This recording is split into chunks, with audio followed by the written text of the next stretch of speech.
Welcome to MacDiscussions, brought to you by CFMU. My name is Shara, the Community Outreach Coordinator here at CFMU, and today I'm joined by Sean Van Kunitz, Associate Vice President for Students and Learning, Dr. Kim Dai, the Vice Provost of Teaching and Learning for McMaster, and our MSU President, Jovan Popovic, and our MSU Vice President of Education, Abigail Samuels. So today we'll be addressing questions that were posed by students on the topic of what questions would you have for McMaster. First of all, we're going to start with one about feelings of loneliness and alienation that have been felt by students around campus. Over these last couple of years, many have noticed a rise in students talking about feeling lonely, isolated, and like they don't have friends or a community on campus. Of course, this type of issue is a difficult one to face from an administrative perspective, but I wanted to ask what your perspectives on this issue and what McMaster administration and the MSU are doing generally to tackle it. If we can just start with Sean. Sure, thanks. And that's an important question. It's certainly something that one of our top priorities is to create an environment where every student feels like they belong and where they're connected. In a population of 37,000 students, inevitably there will be some who have challenges in connecting with others. Part of what we do from first year is, and we'll get into this maybe a little bit more on this interview, is around creating more housing on campus for students. That's those who are living in residence in first year. That's a great way in which to connect from day one with other students. There are many opportunities to get involved on campus, and I think part of the challenge could be that there are so many opportunities that students may have trouble even understanding what those opportunities are or know where to go. And so I think communication of those opportunities is important, whether it might be through the opportunities that the MSU has developed through the club system and other activities, or through some of the things that we do in student affairs. We do have, of course, our Student Wellness Center, which tries to help students through some of these types of challenges, but ideally we're not getting to that point. We're providing more opportunities and communicating what those opportunities are to students to connect. But it is definitely something that we would love if all 37,000 students in their time here feel like they're connected to a community, and we're always looking for ways to strengthen that ability. Great, thank you so much, Sean. And Abby. Absolutely. Thank you for the wonderful question. So here at the MSU, a really big priority, especially coming out of COVID, has been student engagement and understanding that creating more opportunities for students to be on campus creates that community feel. We've successfully doubled our campus events budget, going from $300,000 last year to $600,000 this year. And our clubs department was increased, again, doubled, from $90,000 last year to about $180,000 this year. Subsequently, we also recognized that there's an importance for caring for our community when we're not feeling our best, or when we really need those professional interventions.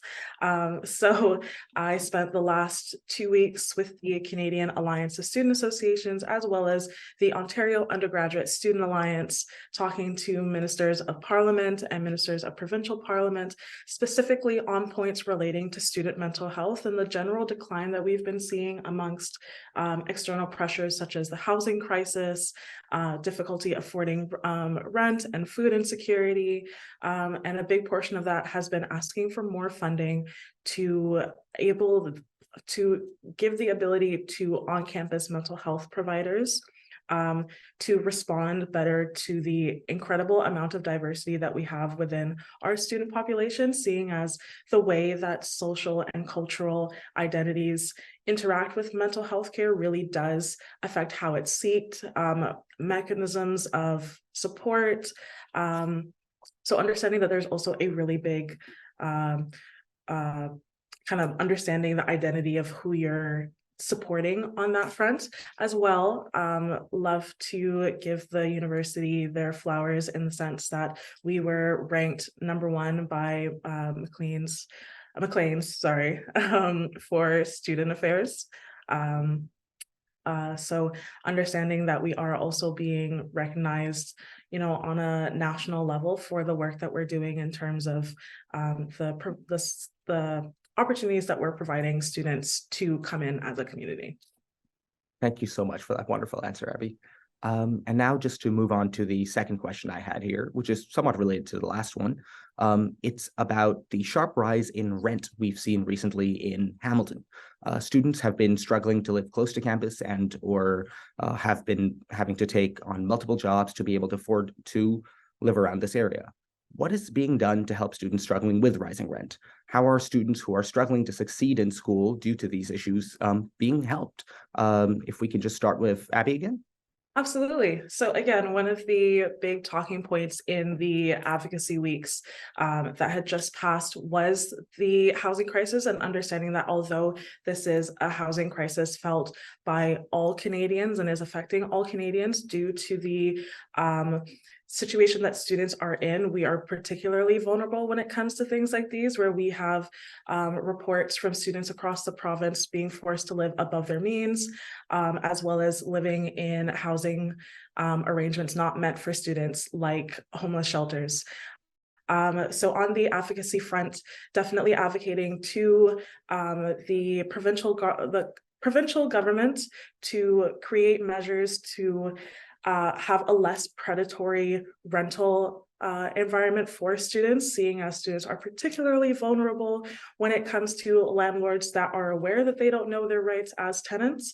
So a lot of my purview actually follows under the housing front. So we'll be hosting some housing events in between opportunities for students to meet roommates for when they move out of residence in first year, or even regardless of whether or not they're in residence, more than welcome to attend as well as making sure that students are aware of their rights and understanding things like legal rent increases from year to year is only 2.5% if you're carrying over the lease.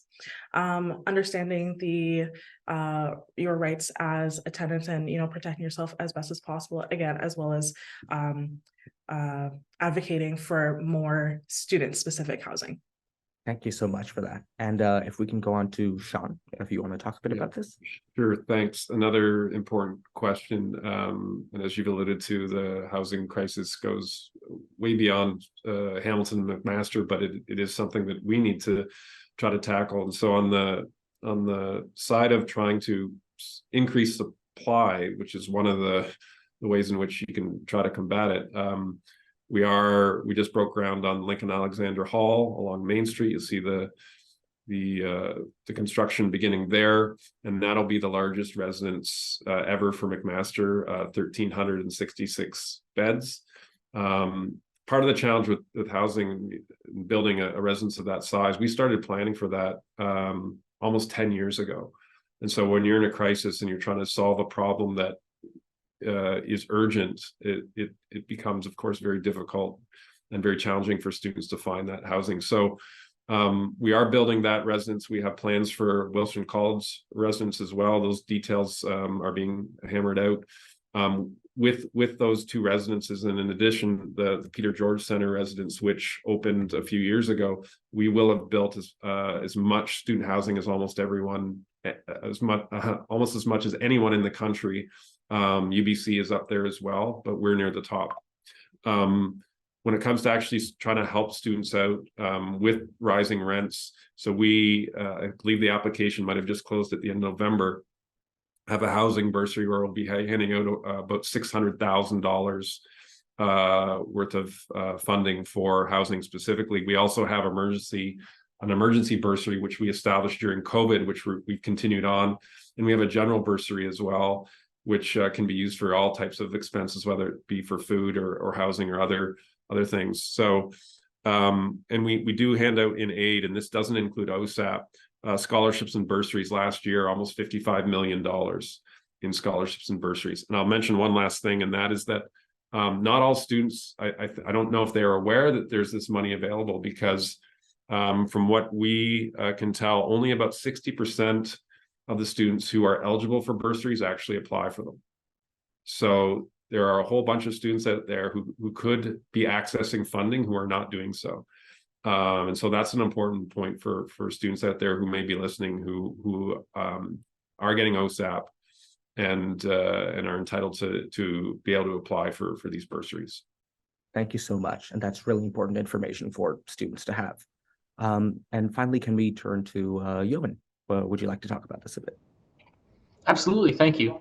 Before I get into kind of what I hope to speak to, I definitely want to bring up the bursaries that Sean had mentioned. I overlooked those coming into this. I think that those are a huge asset for students, and I strongly recommend that students who are struggling for housing right now certainly take a look into that. It's a very large pool of money set aside specifically to help students struggling paying for their housing in a time where housing has become more costly than ever before. So to anyone watching this video who may be struggling with housing as many students are, please go check that out as soon as you finish watching this.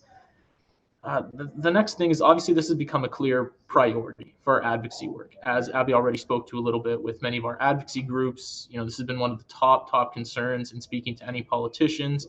Anytime we speak to university administration, obviously that continues to be a major concern, city councilors, anything like that. The primary concern, the reason it's been such a struggle specifically around Hamilton with McMaster and students who attend McMaster University is just given the fact with on-campus housing, McMaster is a landlocked university where there's trouble continuing to expand. And ultimately things become more and more condensed. And while the university is trying to continue expanding for its students, there really isn't as much room as would be ideal or as is available with other communities or other universities. And within the local community, it's also very similar issue with obviously the lake being right near us in Coots Paradise and lots of green space and everything that can't be touched. There aren't many places for students to go. So that's why you start seeing the commuter numbers continue to rise. And that's why we're starting to have issues with commuters, as they'll follow in the upcoming questions. So I'll move away from that a little bit. But ultimately, I only see an environment where housing could potentially continue to get worse. And that's what really concerns me, especially within this area. I mean, even with the building of the new residence, which is expected to hold countless new students, you continue to look at overall the student enrollment, right? We're at a point where universities don't really have access to more funding, where there are tuition caps in the province of Ontario, which, don't get me wrong, that's great. It's one of the few things keeping students' heads above the water and keeping them afloat in a time of an affordability crisis. On top of that, the federal government has held discussions on potentially capping the number of international students. The provincial government has not increased provincial funding for education in, I believe it's 12 years now. One of the only ways to really continue to increase university revenues is either grants or student enrollment. And ultimately, when you look at the master plan and you see a lot of the new academic buildings going up, you wonder how those are going to get filled alongside the new residence building. And ultimately, in the last 8 years, the university's increased enrollment by 6,000 people, right? So as you continue to look into the future, it's difficult to see a path where the housing issue here and around the McMaster community actually improves. So that's why it's been one of our top advocacy priorities, because not only do we see it as a problem in the present, but we really see it as a problem that'll continue to only get worse in the future.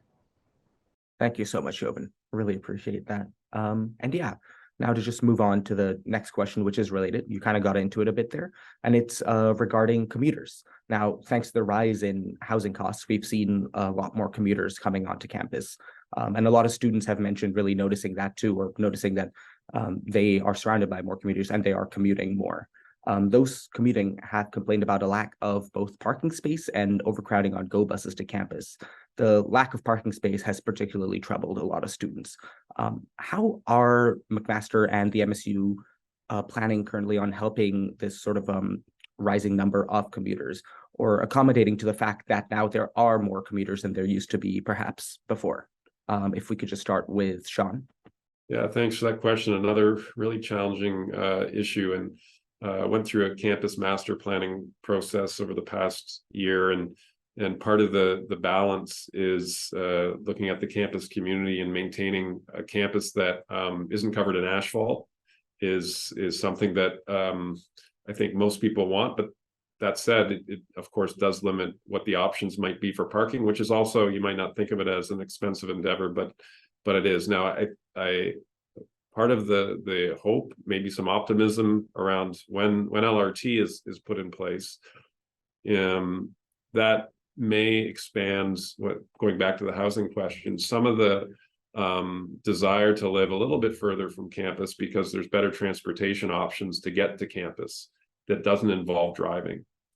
And so I think there's things that are happening, and it's not in the immediate term, but over time that will change how people get here and and therefore what the parking needs are. Because as I said, parking, talked to a lot of folks involved in urban planning. It's not great on a number of fronts for the environment, for just the overall feel of a campus, for the use of campus space that is, as Jovan indicated, we're landlocked, limited campus space. It's a real challenge. So I think the better long-term solution is for alternative ways to get here that doesn't involve driving and putting a car on top of asphalt. Thanks, Sean. And now, Abby. Absolutely. Again, another really important question that you're asking, and particularly highlighting the link between the need for more housing, but as well as better transit, particularly as, you know, we move out of COVID and back into life as we knew it, or as close as we can get, understanding that, you know, the need for learning to still be accessible and to not leave behind the lessons that COVID had taught us in terms of creating more accessible ways of accessing your education. And that does come into play when we see things like how much the Go Bus strike of last year and the HSR strike of this year has impacted students' ability to come to campus. And again, a really big advocacy point for us is understanding how much students do rely on not only transit, but efficient transit. I live in Brampton, and I was in a situation where, despite the fact that Brampton is very much, you know, within the typical cities that you see commuter schools coming out of, it takes 2.5 hours to get here by bus. And if I had an 8 a.m. lab, it simply was not feasible. So I had to live off campus, not necessarily because I was too far, but because it took too long through the mode of transit necessary. And this is what we're hearing from a lot of students. So on that front, we've been advocating again to provincial government, particularly with our housing piece, to have more rapid and reliable transit networks in between the municipalities that we see major students populations corresponding to the universities that we have within the province, as well as focusing on an accessibility piece within transit as well, seeing as students with disabilities do face more barriers to getting to school when it comes to using public transit, because poor inclement weather plans, as well as, again, the overcrowding. Going to take the Go Bus on campus on a Friday, you better wish and pray and hope that you're getting on the first bus that comes, because I've been left behind way too many times. So definitely, you know, taking personal experience as well as taking student voices to these tables and kind of putting stories and names to the statistics so that politicians can understand that this is real. This is a real problem that is genuinely affecting our ability to participate in our education. We want to be here, but we need ways to make sure that we get here. Thank you so much. And Jovan, if you also wanted to comment on this. Yeah, absolutely. When I ran for this position back in January, ultimately my platform was based on 3 points. The first point was student life and overall student engagement on campus. The second point was advocacy under university athletics. And the third point was to aid with commuter life. I've largely seen it as a concern. I've been a commuter for quite a bit of my own time here at McMaster. I lived on campus first year, and then the next 3, while 1.5 of them were online, I was a commuter myself, and I had countless commuter friends.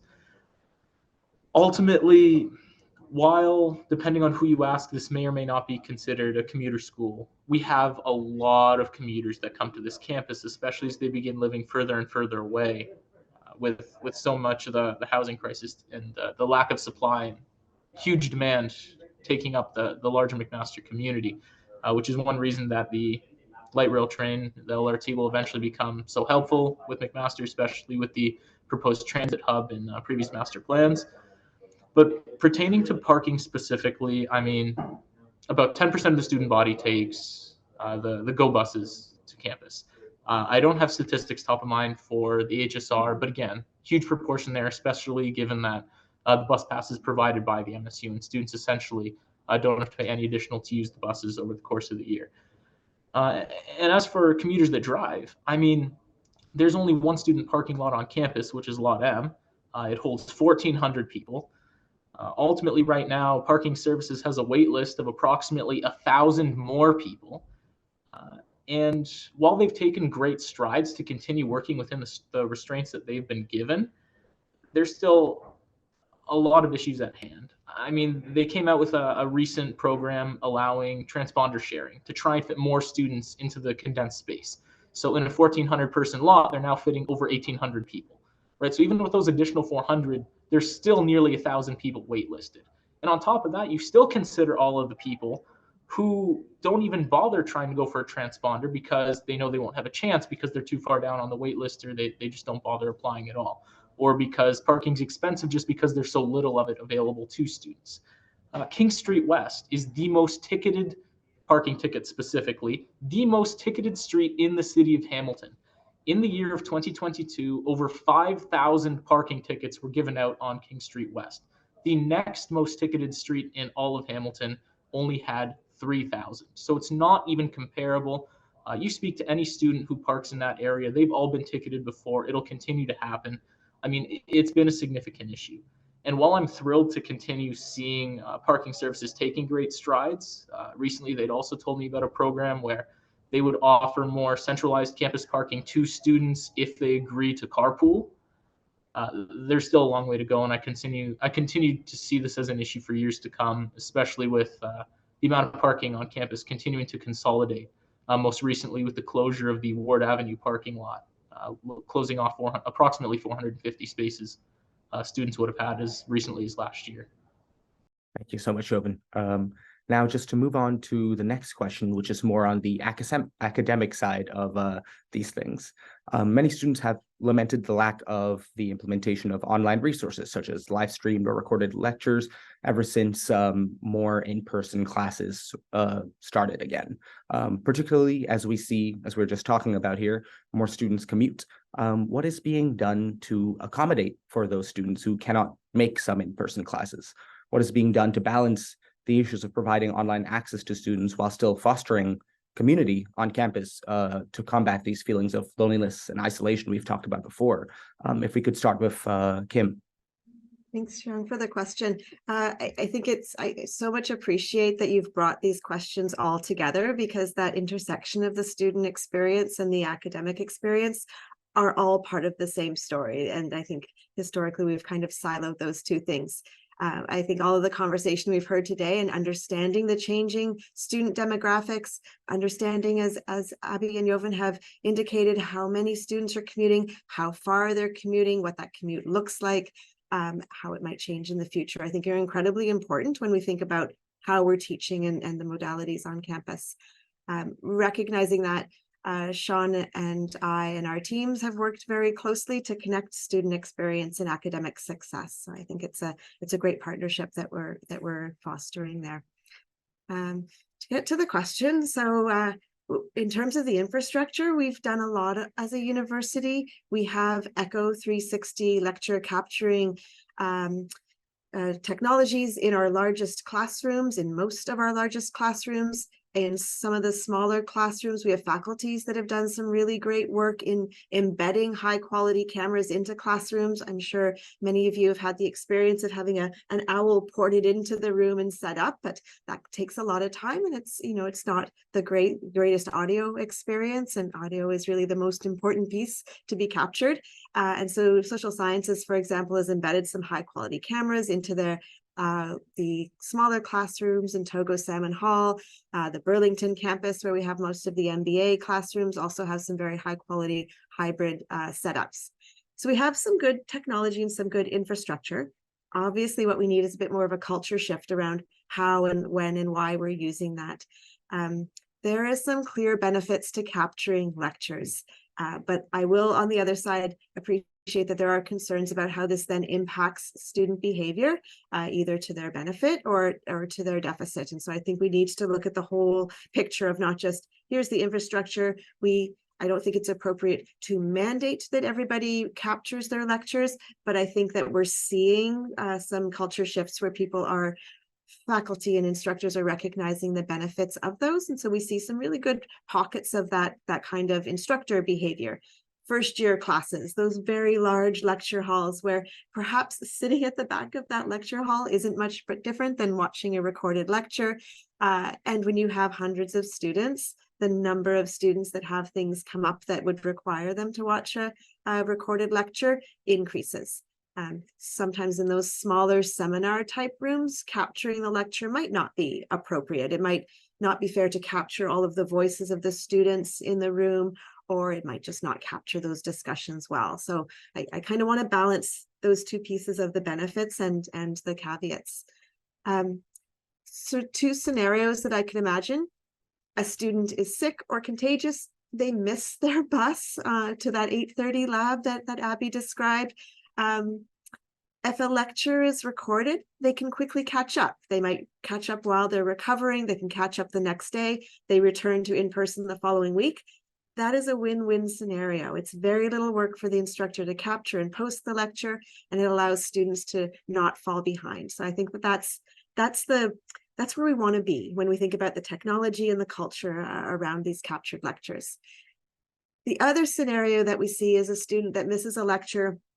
Perhaps they have a late night work shift, or they have something that happens in their family and they sleep through an 8:30 class. I don't want students to panic over that. If they have a captured lecture, great. But what also happens for some students is they don't watch the lecture. They fall behind. They're behind in the next module or material that they're attending, or they get into the habit of saying, well, there's a captured lecture. It doesn't matter, right? I'll miss the 8:30 class because I know that I can watch those lectures. But it opens up a door where students don't catch up. They don't keep up. And then they're missing out on the experience of the course. They're not interacting with other students. They're not interacting with the instructor. They're missing lectures, and we're not setting them up for success. So those are kind of, two possible of a myriad of scenarios that we might have. But what I would like to see happening on campus is not throwing out the technology. We have a really good system. We should lean for the first of those scenarios and then think about ways in which we can support students in using the technologies and these opportunities well. Again, really happy that you framed this question in the context of community on campus. Community happens in the classrooms through group work and pair sharing. It happens when you're waiting to get into the classroom, when you're walking to the next class, or you're walking to the library. There is so much value to being on campus, but I recognize that we need to focus on that value. Why come to class? If it's just listening to a lecture, greatly appreciate a student asking the question, why should I bother? But if there's a quality experience that's happening, we really want to make sure that students take advantage and have that opportunity to engage with other folks. So if we focus on the high quality in person, we focus on providing high quality online lectures where appropriate, I think we can get into a space where we can really have a learning environment that fosters a positive student experience. Thank you, Kim. I really appreciate that really holistic answer. And next, if Abby, you'd want to also comment on this? For sure. Now I'm nervous about my answer because that was such a brilliant answer. How am I supposed to chase that?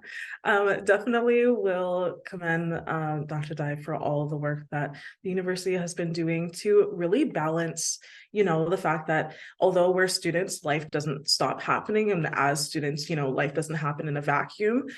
Definitely recognizing, not everybody has the situation where they can always focus on school, whether it's due to sickness, whether again it's due to something that is happening in the family, external pressures that kind of challenge your ability to be there on demand. So definitely will commend Dr. Dye's work. in creating an inclusive environment while sustaining the vital in-person feature of the university experience.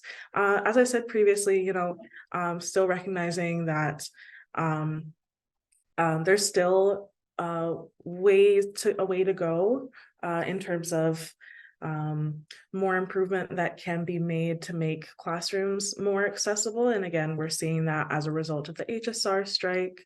But understanding that it is a work in progress and that we're collaborating as necessary to make sure that we make that happen. And thank you so much, Abby, for your answer. And now we are just going to move to our final question. This one is a bit more of a break from the last few, but an important topic for a lot of students nonetheless. It's about the use of AI. So another academic issue that has come up is the use and sometimes the abuse of AI in class and settings.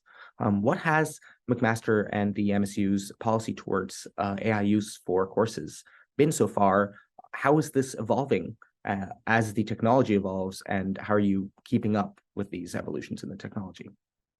If we could just start with Jovan. Obviously, this has become a very hot sensation for a lot of students, professors, university administration. It just jumped onto the scene so quickly. I think it was something that a lot of people didn't necessarily expect, and the development and the effect that it's created have just been so large, right? Over the course of the summer, for those who may not know, the university developed a generative AI task force, which I was fortunate enough to sit on, to be able to create a set of provisional guidelines for the school year ahead.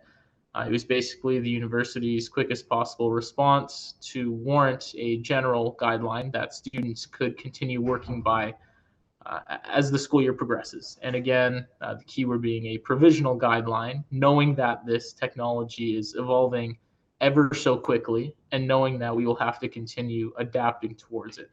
And I will quickly say that that's been one of the best parts of working with university administration on this, that while there may be areas we don't see eye to eye or areas where we have different perspectives and all, we all understand that this is something that is far from concrete and that we will continue to have to adapt to all the way throughout in order to really get what's most beneficial for students. Coming out of the task force, we had that set of provisional guidelines. There were a lot of areas where students can read through to really understand where it can and can't be used in the classroom. The one thing that I'll bring forth, and I have the guidelines in front of me here, I brought the paper. One of the areas that had initially some concern for me was the fact that it said, unless otherwise stated, students should assume the use of generative AI is prohibited. My initial thought was that I view this as fairly restrictive to students with a learning tool that could create and cast such a large effect and such large benefit within the classroom for students. The one area where this is exempted is where professors are able to include in the course syllabus explicitly stating that artificial intelligence can be used and explicitly stating specifically how it is to be used on coursework going forward. Again, I was originally very hesitant about the restrictions in place and fearful that we would be moving forward like dinosaurs in that we wouldn't be using the modern technology. And I'll quickly say that I was very pleased over the last couple of months to hear from students to see that professors are in fact creating instances where artificial intelligence can be used and that students are in fact learning alongside artificial intelligence. It was a huge fear for me. I mean, I've never had the opportunity really to use it until late this summer. Middle of the summer is probably more accurate, where I'm on the generative AI task force. And I decided, you know what, how can I really help contribute towards this potential guideline and policy if I don't really know how to use it? So I would go on and experiment and understand the capability. And it was truly shocking and amazing to me. I had read so much about it leading into it, but had never used it myself. And it just made all the difference in the world. And that's why I discovered it to be such a powerful learning tool that I would love to see implemented in the classrooms. And while I still do think that the guidelines are a little bit restrictive for the nature of how this can be used, and my personal opinion is that students should have a lot of freedom in how they use it and to discover and navigate the best ways to use artificial intelligence in their education to become the best student they could possibly be. I've been pleasantly surprised to see the effects that have come at McMaster and to see that the usage is much higher than I expected. So while I hope that in future variations of this policy, as we continue to make provisions, that students will have more freedom, more capability, I think that students can feel confident moving forward. And the point that we're at, understanding that there are very many uses in classrooms where professors will allow them to experiment with the software. Fantastic. Thank you so much, Jovan, for that. And Kim, if you wanted to also comment on this. All right, thanks. Thanks so much for that, Jovan. Very well said and well described, and much appreciation for your voice on that committee. I think it was incredibly important to have you there and to have a couple of other students as well to provide those different perspectives and the experience of having used it. It was incredibly valuable. As Jovan said, that the policy basically leaves it up to the instructor to decide if generative AI is allowed or prohibited in a course. We've really focused on right now just being very clear on that decision. I think it's most important that students know what the expectations are in the course so that they don't do something unintentional and find themselves in a predicament of being accused of an academic integrity issue when they just simply didn't know what the expectations are. So the very clear and transparent explanation of the use of AI in the course syllabus and on Avenue to Learn and in a conversation with the students so that everybody's on the same page, I think is a very important piece of this. But I agree with Jovan, pleasantly surprised at how this has fallen out over the term. We absolutely do have some instructors that have very clearly prohibited the use of generative AI. And in most instances, they've clearly explained why, that they want students to critically assess the primary literature, to analyze the case studies, to practice skills in writing and communication. And so there are many assignments that it is in the best interest of students to develop those skills if they're not using generative AI. And to Jovan's point, when I say not using generative AI, there are 1,000 different ways to use generative AI. It could be used as a brainstorming tool rather than just as a writing tool. So I think, I think that there are ways in which you can still develop some of these skills, but I respect the decisions of instructors when they say, this is the learning outcome of the class, and I really need students to do this on their own without those supports.